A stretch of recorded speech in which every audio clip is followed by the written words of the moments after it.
have been some very, very virulent critique of her over the years. And then on top of that, there are other rumours flying around that have been quite rife since Emmanuel Macron became president, saying, for example, that he was a homosexual and that she was not really there just to be his wife, but just to be a woman next to him because he didn't want to admit his homosexuality. I mean, none of this has ever been proved.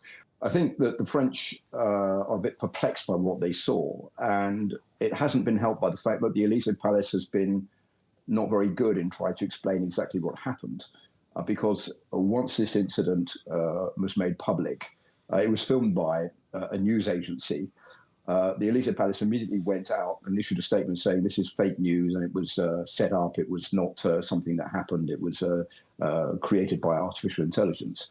And then they had to backtrack and say a little bit later on, well, in fact, yes, this was something that did happen and it wasn't artificial intelligence. There were other telltale signs afterwards. And one of the most remarkable signs was that if you look at previous videos and images of Emmanuel Macron and Brigitte Macron arriving by plane for a visit somewhere, they always walked down hand in hand or arm in arm. And this time round, Emmanuel Macron offered his arm to his wife, as you can see in the video, which she refused to take, and she held the ramp, and the banister didn't actually hold his hand. But I think basically what we can say here is this should never have gone out. It should never have been filmed. The people on board the plane shouldn't have opened the door at that moment. The president shouldn't have been standing there.